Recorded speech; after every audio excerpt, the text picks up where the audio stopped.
Assalamualaikum warahmatullahi wabarakatuh. Alhamdulillahi rabbil alamin. Wassalatu wassalamu ala ashrafil anbiya'i wal mursalin wa ala alihi wassahbihi wa man da'a bi da'watihi wastanna bi sunnatihi ila yaumiddin, amma ba'd. Sampai kat mana kita? Sampai kat mana kita? Tengok. Itu surat berapa?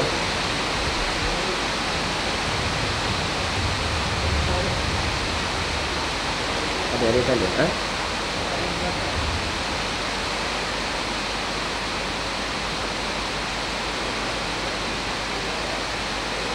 Buku surat apa?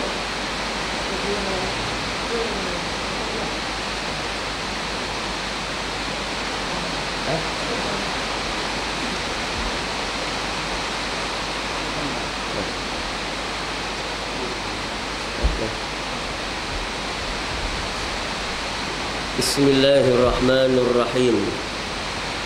Perkara yang ke-8, takwa dan hakikat dunia. Diriwayat daripada Al-A'mashi radhiyallahu anhu, man kana ra'su malihi taqwa kallat al-sunu an wasfi ribhin dinih, wa man kana ra'su malihi dunya kallatil al-sunu an wasfil khusrani dinih. Baik, malam ni kita sambung pengajian kita daripada kitab Petunjuk Jalan Menuju ke Syurga, ataupun Al-Munabbihat lil Isti'dad Liyaumil Ma'ad, yang ditulis oleh Syekh Ibnu Hajar Al-Asqalani. Baiklah, malam ni kita sambung pengajian yang ke-8. Ini ramai yang tak ada ni kehujanan ni. Apalah, kita terus. Baik, perkara yang ke-8 ialah takwa dan hakikat dunia. Takwa ni apa makna takwa? Takwa maknanya orang yang menjauhi segala larangan Allah dan melaksanakan segala suruhan Allah. Itu dipanggil takwa. Imtisalil awamir wajtinabin nawahi. Imtisal maknanya buat, laksanakan segala perintah Allah dan menjauhi segala larangan Allah Ta'ala. Baik, dalam bab ini satu riwayat daripada Al-A'mashi. A'mash ini seorang ulama yang mana beliau berkata, man kana ra'su malihi taqwa, barang siapa yang modal pokoknya, ra'sul mal ni makna modal pokok, itu dipanggil kepala harta. Mali kallat al-sunu an wasfi ribhi dinih, maka lidah-lidah menjadi kelu untuk menghitung akan keuntungan agamanya. Maknanya barang siapa yang ada modal takwa. Takwa ni makna sifat asal yang kita ada, takut kepada Allah, menunaikan perintahnya dan meninggalkan segala larangan dia. Siapa yang ada perangai sifat takwa, maka lidah kelu untuk menghitung akan keuntungan agama yang dia dapat. Sebab apa? Sebab bila mana manusia itu bertakwa, maka dengan modal takwa itulah dia melaksanakan seluruh suruhan Allah Ta'ala. Maknanya dia laksanakan perintah Allah. Sehingga nak kira pahala, nak hitung kebajikan tak cukup lidah. Kerana apa? Kerana terlalu banyaknya pahala orang-orang yang bertakwa bila dia melakukan amal ibadah. Sebab dia lakukan amal ibadah dengan penuh rasa tunduk dan takut kepada Allah Ta'ala. Dia berbeza dengan orang tidak bertakwa. Seorang Muslim biasa tunaikan ibadah, walaupun dapat pahala, tapi tidak sebesar pahala orang-orang yang muttaqin, ataupun dipanggil golongan atqiyah, yang takut kepada Allah Subhanahu wa taala. Ya, sebab golongan ni kerana dia takut kepada Allah, maka setiap dia menunaikan ibadah, gemetar jiwa dan hati dia. Iza zukirallah wajilat qulubuhum. Apabila disebutkan Allah, maka gementarlah hati mereka kerana merasai kehaibatan Allah Ta'ala. Ini makna kelebihan orang yang bertakwa. Dan lagi pula daripada takwa tu lahir amalan-amalan yang saleh, dan meninggalkan segala larangan-larangan. Kebaikan ini tidak hanya bila kita buat kebaikan. Kebaikan yang sebenar ialah apabila kita melaksanakan kebaikan dan meninggalkan segala kejahatan. Itu makna baik. Kalau kita buat kebaikan tapi kejahatan tak tinggal lagi, itu orang tak panggil baik tu. Maknanya kebaikan ialah apabila kita melaksanakan kebaikan dan meninggalkan segala kejahatan-kejahatan. Itu baru orang panggil baik. Dan orang yang baik bertakwa itu, maka pahalanya sangat banyak. Daripada sifat takwa itulah datangnya segala amal ibadah yang lain. Sembahyang sunat datang pada mana? Datang daripada takwa. Rasa takut kepada Allah.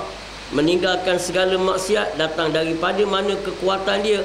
Daripada takwa. Orang boleh berjaga tengah malam, di larut malam yang sejuk. Orang lain tidur belaka, dia boleh bangun tengah malam. Kenapa? Kerana takwa. Takut kepada Allah. Teringat alam barzakh. Teringat saat bergolek seorang diri dalam kubur. Saat bersoal jawab dengan Allah. Jadi kerana semua ni lah, maka mendorong manusia untuk taat kepada Allah Ta'ala. Jadi sebab itu kita kena bina sifat takwa tadi. Daripada mana datangnya sifat takwa itu? Daripada kita merasai akan kebesaran Allah Subhanahu Wa Ta'ala.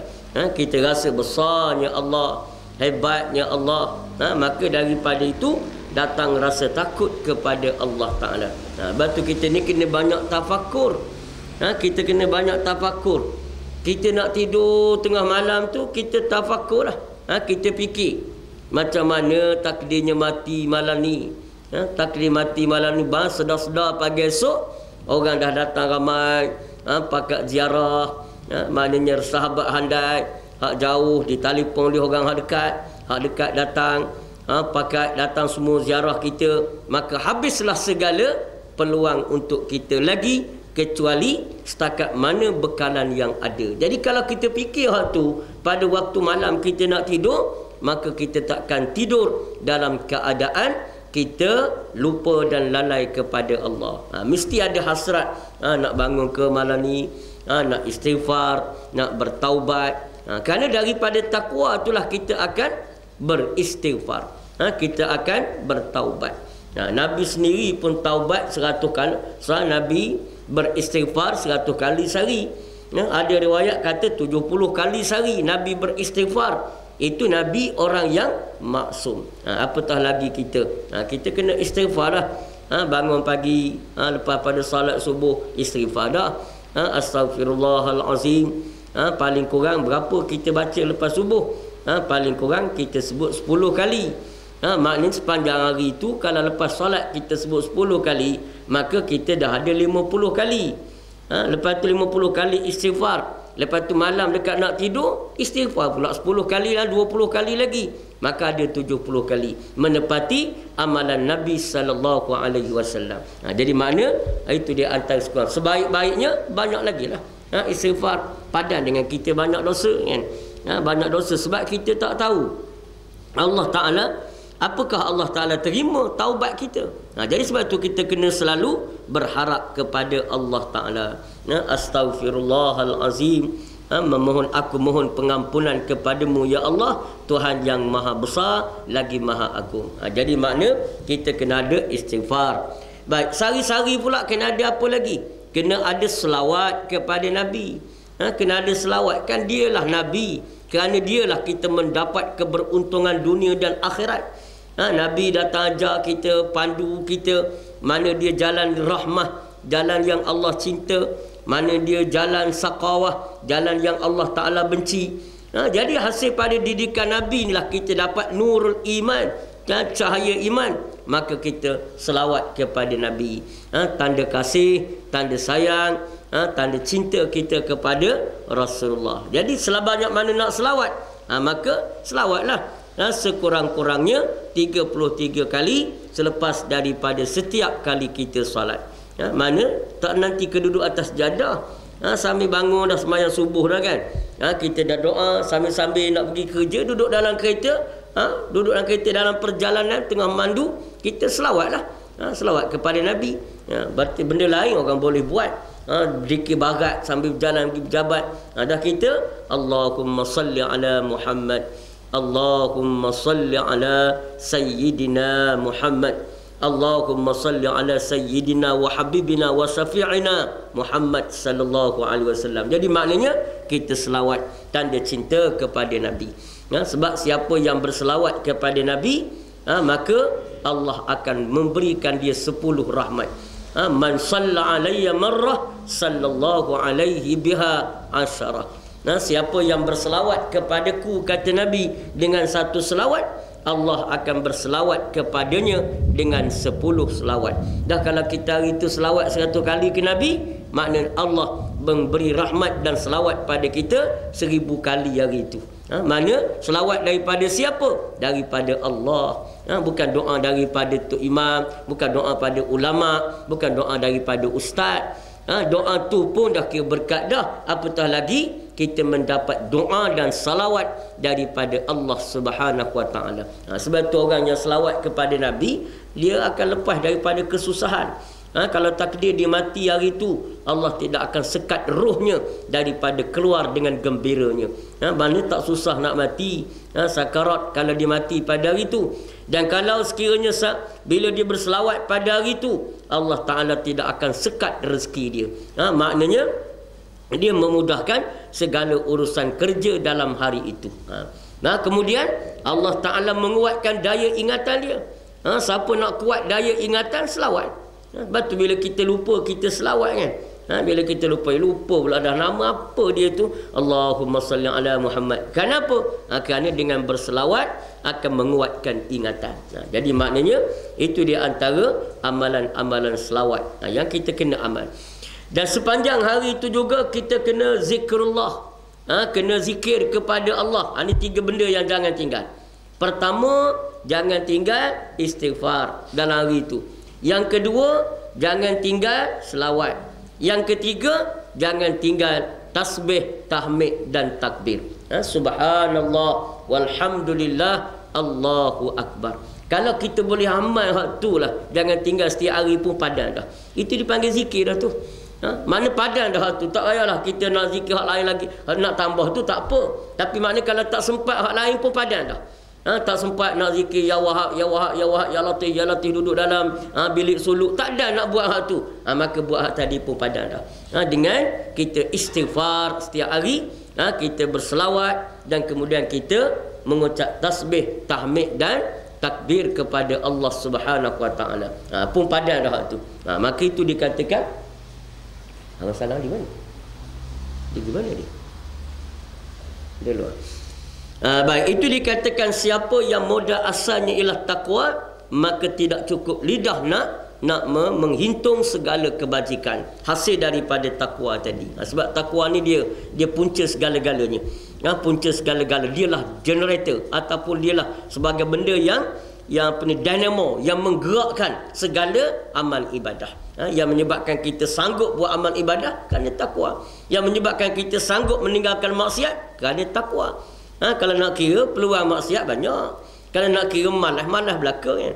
Tanya Tok Guru mana pun, cuba kita tanya diam-diam dengan dia.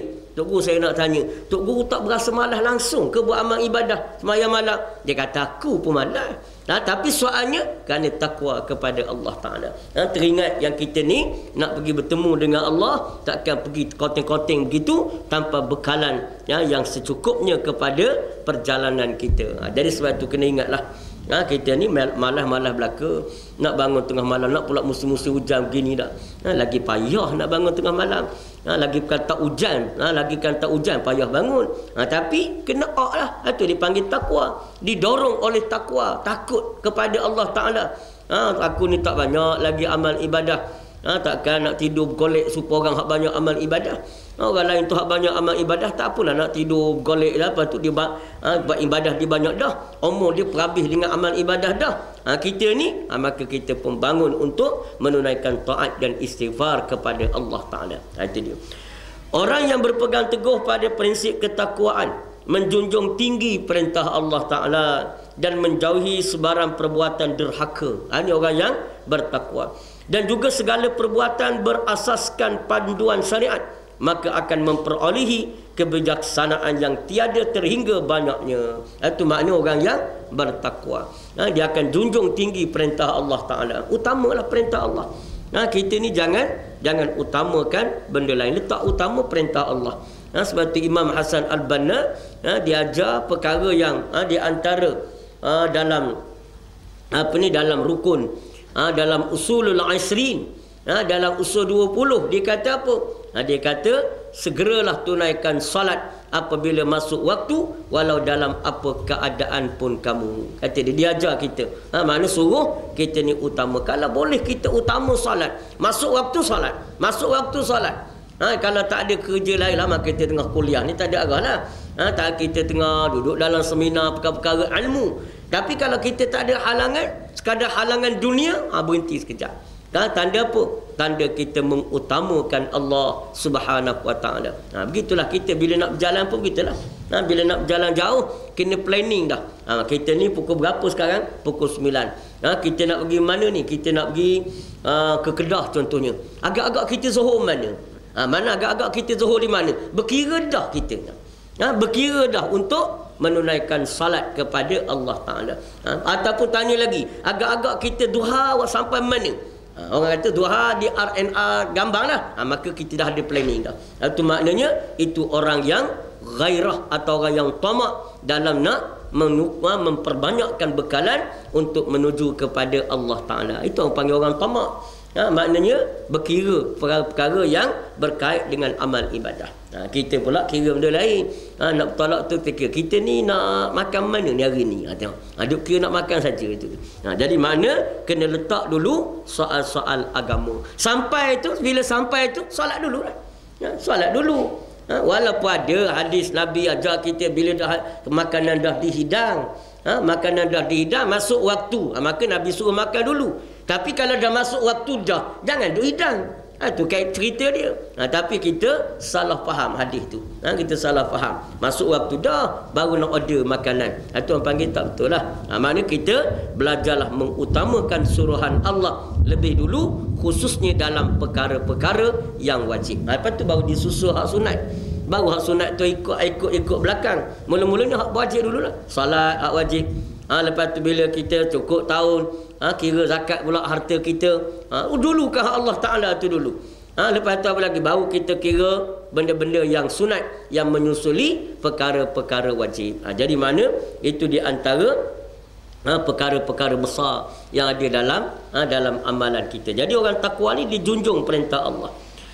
Sedangkan orang yang bercanggah dengan sebarang hukum yang berselisih dengan syariat, maka akan memperoleh kerugian yang banyak sehingga sukar untuk mengira bilangan dosa dan kesalahannya. Adapun orang yang cinta kepada dunia, payah pula lidah nak kira kejahatan yang timbul hasil daripada cinta kepada dunia. Sebab cinta dunia ni dia kepala segala maksiat. Hubbud dunya ra'sul khati'ah. Cinta kepada dunia menjadi punca segala kejahatan. Jadi kerana maksiat, kerana cinta dunia, manusia sanggup buat kejahatan. Tinggal semayang. Kenapa? Kerana dunia. Sibuk dengan dunia. Lepas tu lagi sanggup makan rasuah. Kerana dunia. Leka dalam menunaikan ketaatan pada Allah. Kerana dunia. Jadi dunia itu halangan yang cukup besar apabila seseorang itu tidak membesarkan Allah Ta'ala. Sebab tu kita kena belajar besarkan Allah. Dulu kan didik mana kita berlatih mana? Berlatih solat tadi dulu. Berlatih solat. Masuk waktu sembahyang terus. Masuk waktu sembahyang terus. Berlatih waktu dulu. Lepas tu baru dia akan susul yang lain. Jadi mana kita kata takkan ni tengah kerja. Jadi kalau agak kerja tu kita tak bukan melibatkan Contohnya kita mekanik motor. Mekanik motor, minyak penuh berserabut dengan minyak, dengan kertas dari atas kening. Tiba-tiba kerja nak siap dah, tapi waktu solat dah masuk. Itu munasabah pelewat sikit, kerana ada sebab, ada halangan, ada alasan. Ni kita kerja biasa, kerja pejabat. Memang cuci, memang bersih. Bila masuk waktu, solat dulu. Jangan duk cara kepada benda lain. Kalau kita boleh amal hak tu lah, pertama sekali benda yang kita rasa, bila satu orang tu masuk waktu solat, dia boleh solat terus, amalan itu boleh berterusan. Perkara pertama yang kita rasa ialah ketenangan dan rasa dekat dengan Allah Ta'ala. Cuba buat dulu maknanya. Cuba paksa masuk waktu sembahyang terus. Masuk waktu dalam perjalanan, duk kira dah tengok berapa minit lagi nak masuk waktu. Start cari surau, start cari masjid dah. Itu mana kalau kita dapat asuh begitu, Allah akan berikan ketenangan dan kita rasa sangat dekat dengan Allah Subhanahu Wa Taala. Kalau nak rasa serabut, maka lewatkan sembahyang. Itu serabut. Nak rasa serabut, Allah Ta'ala akan datangkan rasa serabut dan rasa jauh daripada Allah Ta'ala. Itu lewat sembahyang. Hak tak sembahyang bukan setakat serabut. Memang pening terus tu. Sebab itulah kita kena asuh tunaikan perintah Allah Ta'ala. Belajar tu, insya-Allah kita akan rasa ketenangan. Sebab tu orang yang tak sembahyang, bila dia sembahyang, dia rasa tenang. Tengok orang baru-baru nak bertaubat kan. Dulu dia artis, sibuk dengan tak sembahyang, kerana lakonan, kerana pementasan, kerana sebagainya. Sekarang bila dia insaf, sembahyang tu pun dah nikmat dah bagi dia. Kenapa? Kerana saat itu kita rasa kita telah menunaikan bebanan besar yang Allah Ta'ala perintah kepada kita. Macam selesai bayar hutang lah. Selesai bayar hutang, kita lama dah diburu oleh hutang, beribu-ribu, berpuluh ribu. Tiba-tiba dapat tunaikan semuanya.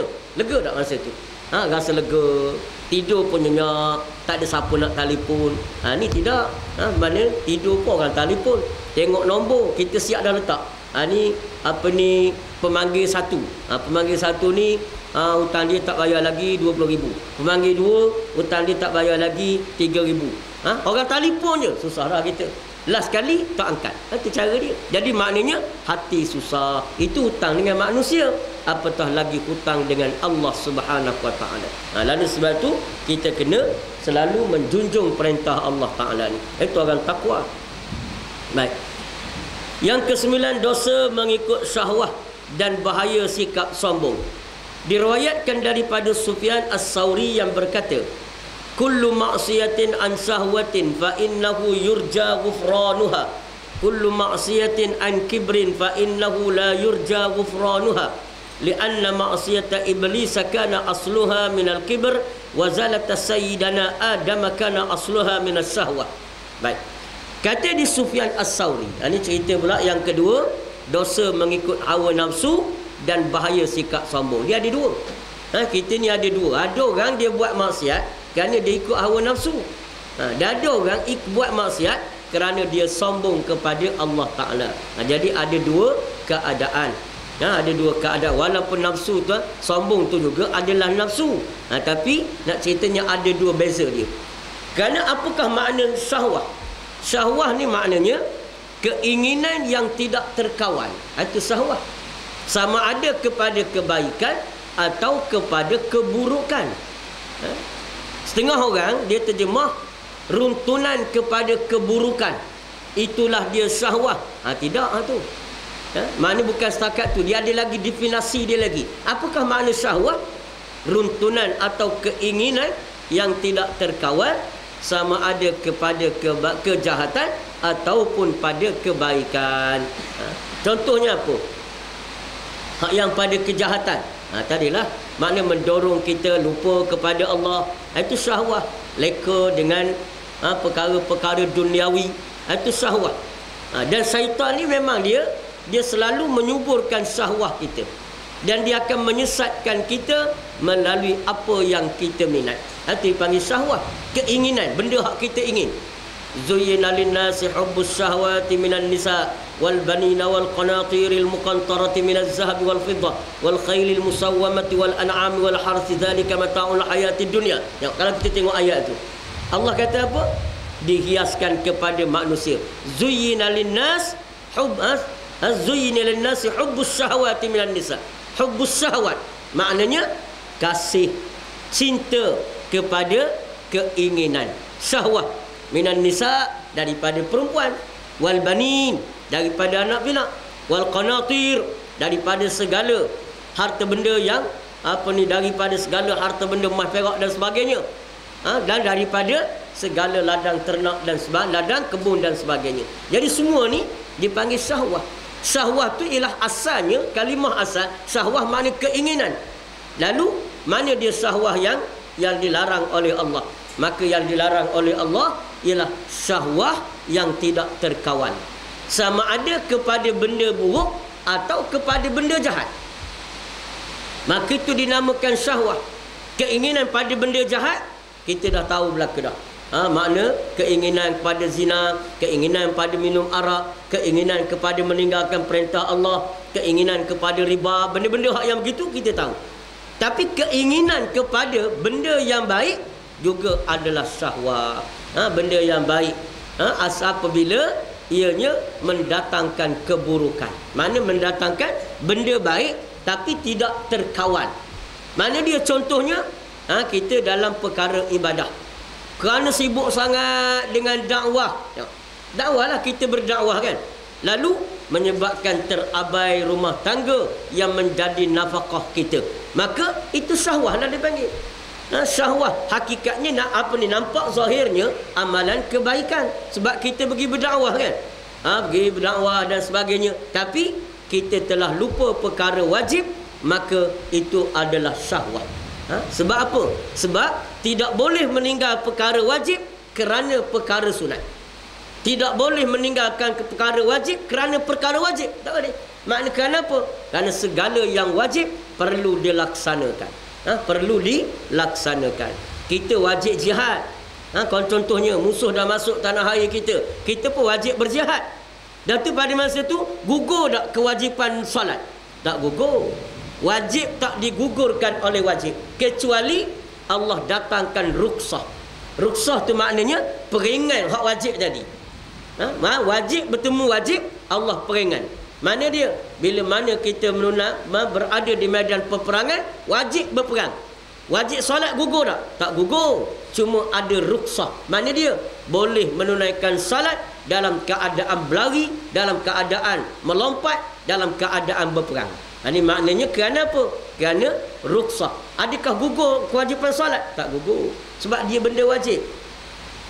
Perkara wajib. Apatah lagi kita gugurkan perkara wajib kerana perkara sunat. Maka orang yang meninggalkan perkara wajib kerana gairah kepada perkara sunat, sebenarnya dia sedang mengikut hawa nafsu dia. Itu nafsu yang dilarang oleh Allah. Nafsu yang dilarang oleh Allah Ta'ala. Sekadar keinginan Tuhan tak larang. Sekadar keinginan, keinginan yang terkawal, keinginan yang terkawal, Allah tak larang. Contohnya mana? Walaupun benda tu nampak buruk, tapi terkawal. Contohnya apa? Contohnya mengumpat kan? Mengumpat ni benda buruk, tapi terkawal, iaitu kepada ruang-ruang yang tertentu sahaja. Sebagaimana 6 perkara yang disebut oleh Imam Ghazali dibenarkan mengumpat dalam 6 perkara. Walaupun benda tu buruk, tapi kerana terkawal, dia orang tak panggil syahwah yang kecil. Tapi bila keinginan itu tidak terkawal, maka dialah syahwah yang keji, walaupun pada perkara kebaikan. Pada perkara kebaikan. Tinggal hak wajib. Tinggal hak wajib. Wajib mengundi, tinggal. Kerana apa? Kerana buat benda-benda sunat. Jadi tak boleh lah. Jadi itu di antara perkara yang menunjukkan bahawa kita sedang mengikut hawa nafsu. Sebab tu kita kena belajar mana dia runtunan yang dikatakan nafsu yang meruntun ke arah jahat dan nafsu yang meruntun kita ke arah kebaikan. Jadi kita kena berhati-hatilah. Kena berhati-hati. Sebab syaitan dia sesatkan kita melalui apa yang kita minat. Kalau dia nak perangkap kita melalui benda yang kita tak minat, sia-sialah dia. Buat kerja benda orang tak minat. Apa benda? Macam kita mengair lah, kita mancing. Kita kaji dulu lubuk ni ikan apa banyak. lubuk ni. Kuala ni ikan apa? Kata ikan siakap. Baik. Lepas tu kita kaji pula. Siakap ni makan apa? Baru kita umpan hak tu. Takkan kita pergi pakai campak ikut dan mata kait, tak tahu ikan apa bawah, tak tahu dia jenis makan apa. Jadi sia-sia lah panggil. Dah syaitan ni bukan makhluk bodoh, syaitan. Dia ni makhluk cerdik. Cuma dia sombong kepada Allah. Sebab tu dia jadi kafir. Sebab tu kita jangan duk bangga dengan cerdik kita. Kenapa? Nak kira cerdik, syaitan cerdik lagi. Kita bangga dengan pencapaian akademik kita, bangga dengan pencapaian ilmu agama kita. Kita cerdik. Jangan duk bangga dengan cerdik. Kalau tak buang sikap sombong dan mazmumah, maka sikap itulah akan mensia-siakan kecerdikan kita. Jadi sebab tu syaitan dia kaji, dia tengok kita minat apa. Jadi dia lalaikan hal itulah. Dia lalaikan kita dalam bidang itu. Sebab tu kalau tanya orang main down, orang main hak gila down lah, bukan main saja. Hak main biasa ni tak apa. Kita main down sambil minum air petang, makan roti canai, apa goreng pisang. Kawan-kawan datang ke rumah kita main haji, nak uji pemikiran. Hak sekadar tu tak apa. Tapi hak gila ni hak tunggu atas wakaf tu. Hak jenis tak balik tu. Daripada pagi tadi balik asar. Contoh hak tu. Daripada muda sampai runtuh wakaf, dia duduk main tak down tu. Jenis ni cuba tanya dia. Kalau dia menunaikan solat, dalam masa solat tu dia nampak papan dam tu. Sampai peringkat tu. Maknanya manusia dilalaikan oleh syaitan. Maknanya syaitan buat datang bayangan tu. Buat datang bayangan tu. Jadi maknanya itu dikatakan perkara-perkara yang kita minat. Sebab itulah kita pertama sekali, minat ni benda boleh kita ubah. Benda yang walaupun kata hobi. Hobi ni kegemaran asal. Tidak. Hobi ni ialah walaupun dia ada unsur kegemaran asal, ada unsur-unsur tabi'i, tapi tabi'i yang boleh diubah. Tabi'i yang boleh diubah. Dia bukan tabi'i yang tak boleh diubah. Dia jenis tabi'i yang boleh diubah. Macam kita kata apa? Unsur asal kita ni ada sifat marah. Ada marah. Semua orang ada marah kan? Tapi dia asas tu daripada Allah, unsur yang asas. Tapi benda yang boleh dirubah. Marah tu boleh mana? Boleh kita asuh sampai jadi sabar. Kalau tidak, Allah tak suruh kita sabar. Kalau marah ni benda yang tak boleh diubah, Tuhan tak suruhlah kita sabar. Bila suruh sabar tu maknanya untuk meluaskan ruang sabar, mengecilkan ruang marah dalam diri kita. Makna benda yang boleh berubah. Jadi hobi pun begitulah. Mula-mula kita tahu syaitan ni akan sesatkan kita melalui hobi. Jadi perkara yang pertama apa? Perkara yang pertama, kita cuba asuh berkeinginan kepada perkara yang baik-baik. Biar hobi kita tu hobi baik, hobi yang ada manfaat. Jadi cara mana? Itulah pengasuhan hobi atau kegemaran. Itu mana? Baru kita asuh. Kita asuh lama-lama kita sukalah. Pada benda yang asalnya dulu kita tidak suka. Kan banyak benda yang dulu kita suka, lepas tu kita tak suka kan. Ada benda dulu yang kita tak suka, tapi lama-lama kita suka. Itu tanda benda tu boleh diubah. Makanan contohnya, dulu suka sangat kalau sekiranya singgang ikan, lepas tu ikan tawar tu apa lagi, cicah pula dalam budu tu pula ada asal limau. Lepas tu ada pula jering muda. Suka sangat dulu. Bila? Dulu. Sekarang tak suka dah. Suka burger pula, hal lain pula. Contohnya. Jadi mana nak tunjuk pada kita apa? Keinginan tu benda boleh ubah. Maka kita belajarlah mengubah hobi. Agak-agak melampau hobi kita tu, ubahlah. Kita ubah. Pergi pada hobi lain. Hobi ni hobi yang buang masa belaka. Hobi apa?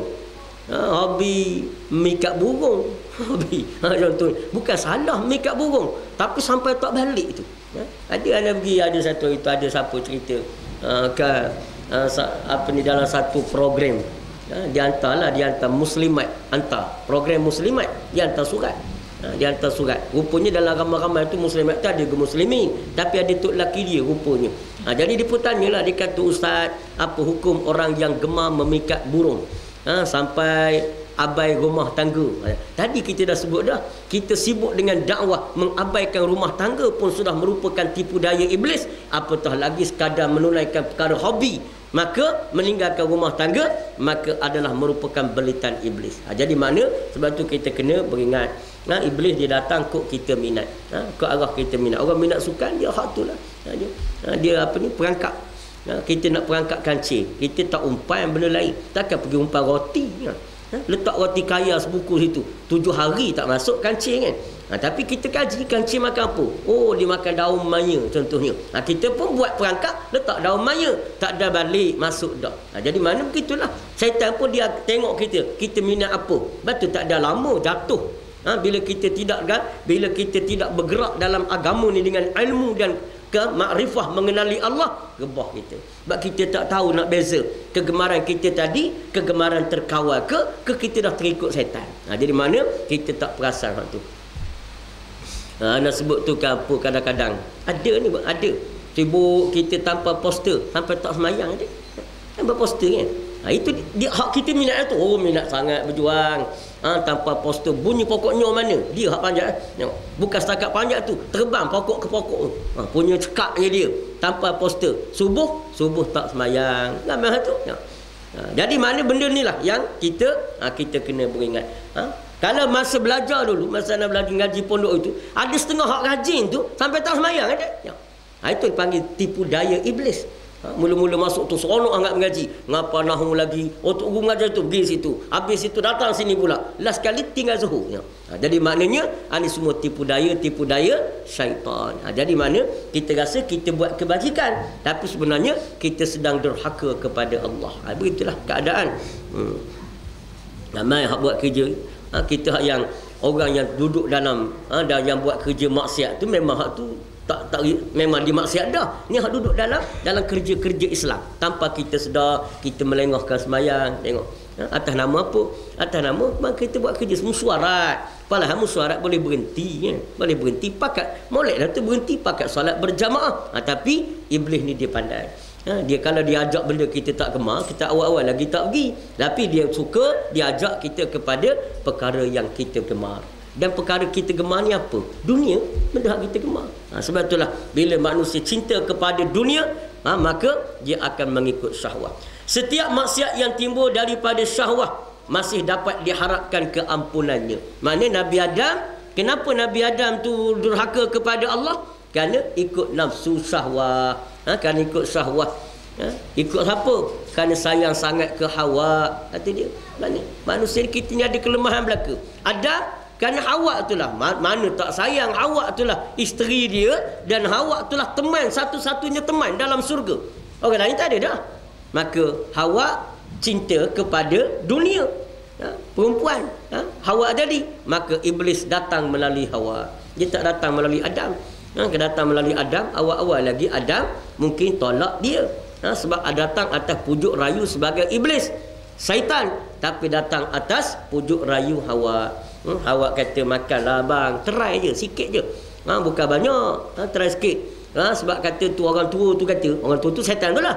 Orang tua tu kata Allah Ta'ala larang kita makan ni kerana apa? Kerana tak nak kita ni tak mati sampai bila-bila, dan tak nak kita kekal dalam syurga. Dah Adam naklah duduk dalam syurga sama-sama. Lalu Adam pun makan buah tu, maka tanpa dia sedar, dengan makan itu membawa makna dan erti derhaka kepada Allah Ta'ala. Dia tak sedar hak tu. Jadi makna, tapi oleh kerana Adam tu buat kedurhakaan itu dengan melalui syahwat, maka bila dia istighfar, Allah Ta'ala ampunkan dia. Mana dia sedar bab syahwat ni, dia masa diruntun oleh keinginan syahwat tu je. Keinginan syahwat tu je. Masa tu je kita lupa diri kepada Allah. Tapi bila dah selesai dah makna syahwat tu, kita dah buat dah benda tu, maka dia datang keinsafan. Berbeza dengan kesombongan, takabur. Bila kita buat durhaka kepada Allah dengan takabur, takabur ni payah lunak. Takabur ni payah lunak. Sombong ni payah. Sebab tu syaitan sombong kepada Allah, tak nak sujud kepada Adam. Sampai di satu zaman dia minta kepada Allah Ta'ala. Dia kata, ya Allah, ampunkanlah aku kot. Mana hak dulu salah, tak ikut perintahmu. Lalu Allah Ta'ala kata, apa tak apa, kamu asalkan sekarang kamu sujud kepada Adam, tunduk kepada Adam, tahiyah kepada Adam. tak nak lagi. Ni dia sombong. Kalau syahwah, dia masa kita syahwah tu saja kita lalai pada Allah. Tapi lepas pada tu kita insaf dah. Contohnya mana? Contohnya orang nak buka puasa. Kita ni tengah hari puasa. Tengah hari puasa, nak buka puasa, lapar. Satu lapar tak lapar sangat lah, tapi nak ikut orang. Orang lain pakat tak puasa belaka, kita pun rasa nak buka puasa. Lalu kita pun derhaka pada Allah, buka puasa. Buka je puasa, makan je, menyesal tak lepas itu? Menyesal. Itu dia syahwah. Syahwah ni benda yang tipu daya semasa je. Makna satu tipu daya semasa. Lepas pada tu menyesal. Sebab tu orang yang buat maksiat kerana syahwah, akhirnya dia akan bertaubat dan dia kemungkinan bertaubat.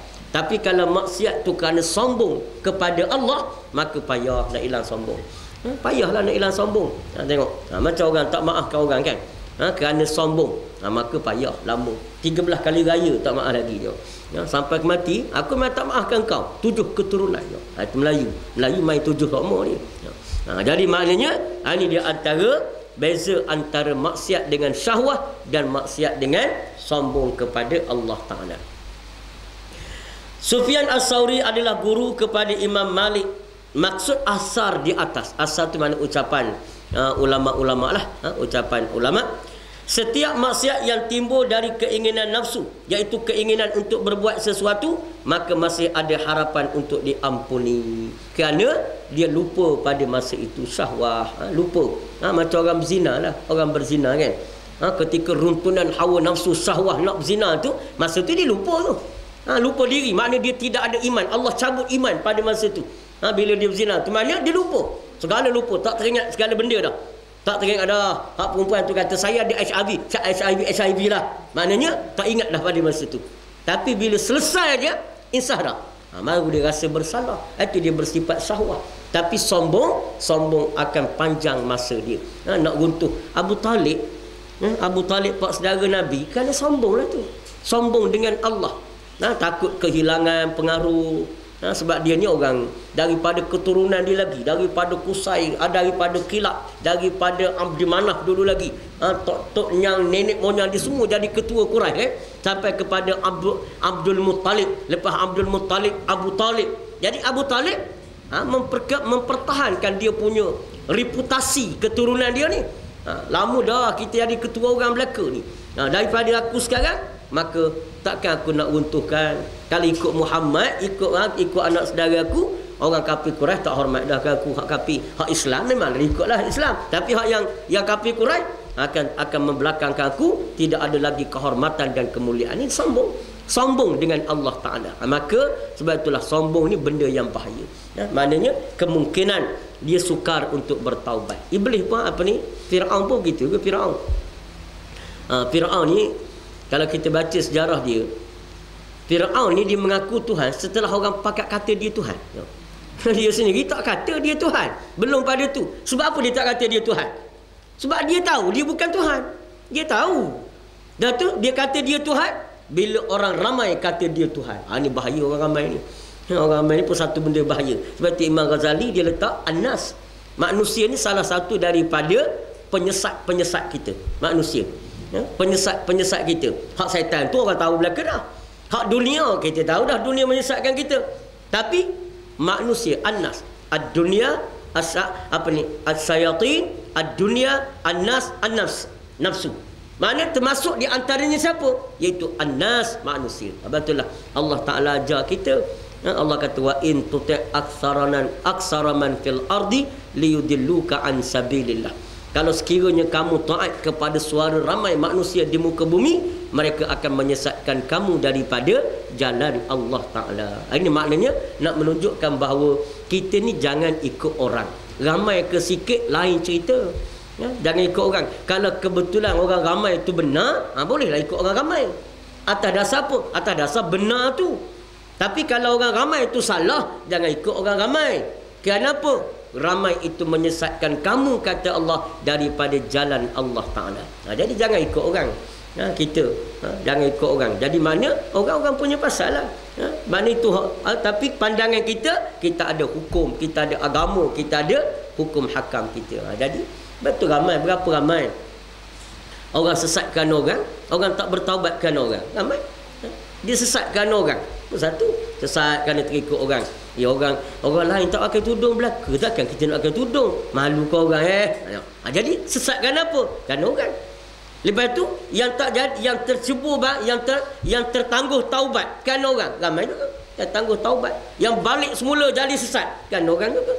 Berapa ramai dah artis tak bertaubat, tapi kerana peminat hilang dah separuh peminat. Lepas tu nak bina balik peminat, kena ikut suara kehendak peminat. Jadi sesat balik. Ini mana nak menunjukkan pada kita bahawa jangan ikut suara ramai manusia.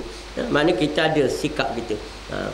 Yang ikut suara ramai manusia ni negara dipanggil negara yang bersifat ahli-ahli politik yang bersifat demokrat, kata yang ikut suara ramai jadi penentu.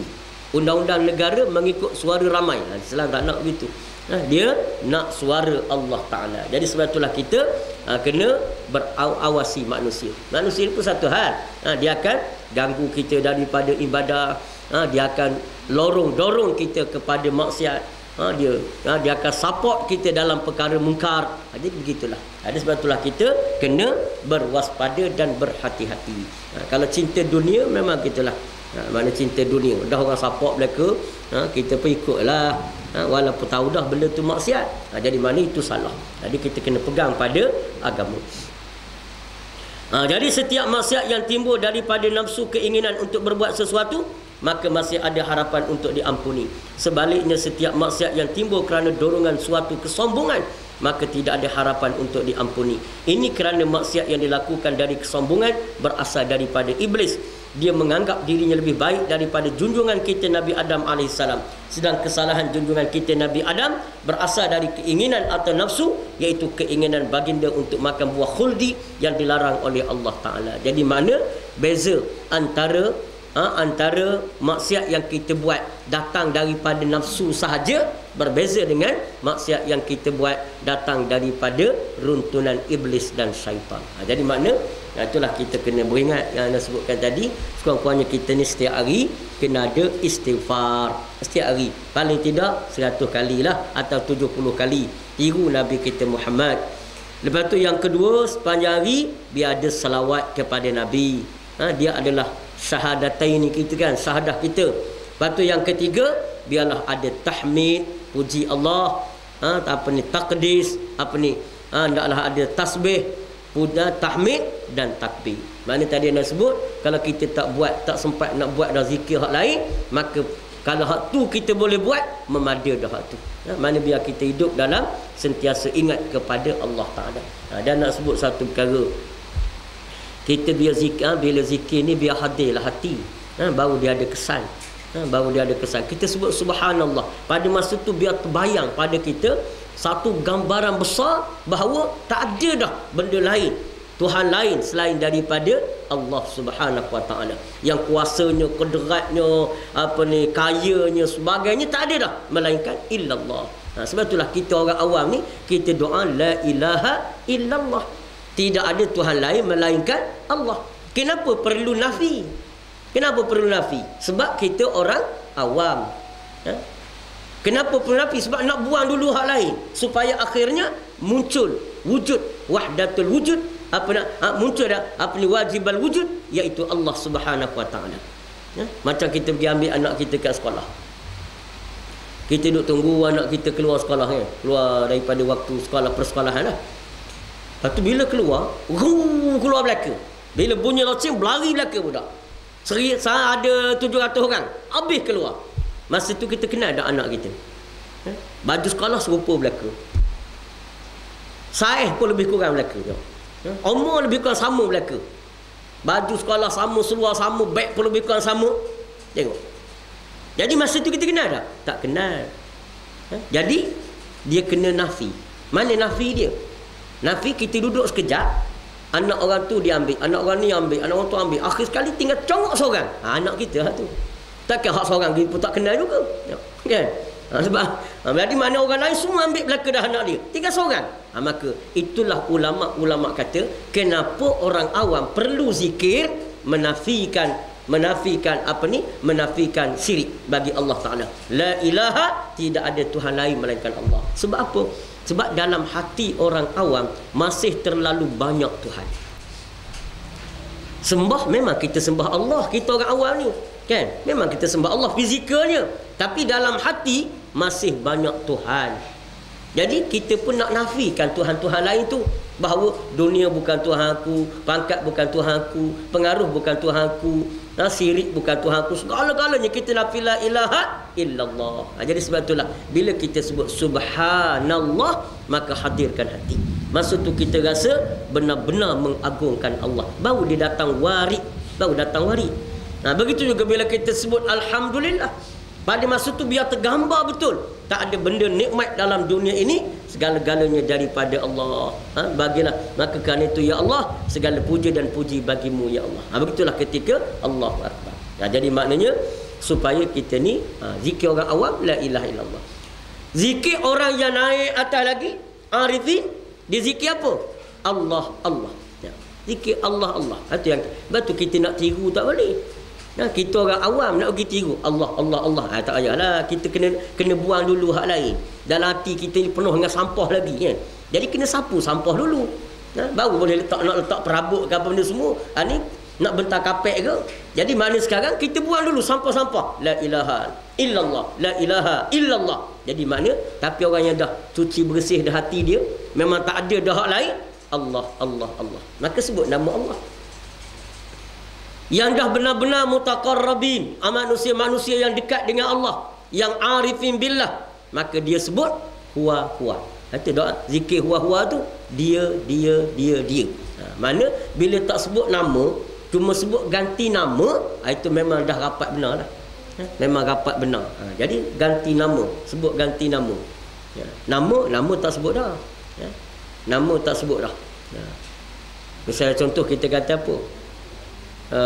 Kita duduk ramai-ramai ni, tiba-tiba datang seorang ketuk pintu, kuk.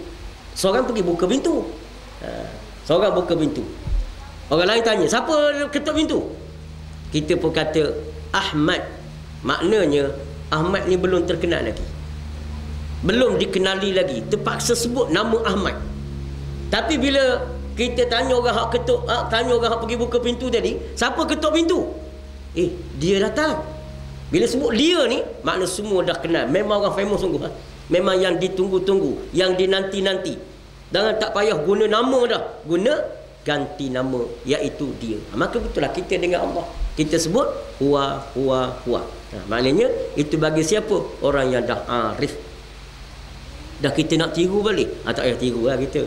Sebab kita serabut banyak sampah lagi duduk hati kita. Jadi dia diserabut begitu. Lepas tu ada zikir hu-hu apa tu? Itu tidak ada nas di kalangan ulama-ulama sufi. Di kalangan ulama tasawuf tak ada sebut hu-hu tak ada hati. Walaupun hu tu ganti nama juga, dhamir, tapi dia bukan ganti nama, dia cuma dhamir sahaja. Jadi maknanya sebab itulah di sana tak boleh kita buat sekadar kita lah. Padahal kita ni banyak masalah lagi. Kan banyak Tuhan lagi duduk dalam hati, walaupun luar ni hanya Allah Tuhan, tapi dalam hati banyak Tuhan lagi. Dalilnya mana? Dalilnya bila bertembung perintah Allah dengan perintah yang dunia, dengan kehendak dunia, kita kerap banyak kali lagi dulukan hak dunia berbanding Allah. Maknanya di sana masih ada aghyar. Maknanya benda-benda yang menghalang kita dalam mentaati Allah. Kita masuk insya lagi. Masuk kita berhenti setakat itu dulu. Lepas kita sambung dengan hikam, lepas hikam qawaid fiqhiyah insya-Allah. Wallahu a'lam, aqulu qali hadza wa astaghfirullahal azim li wa lakum. Wassalamualaikum warahmatullahi wabarakatuh.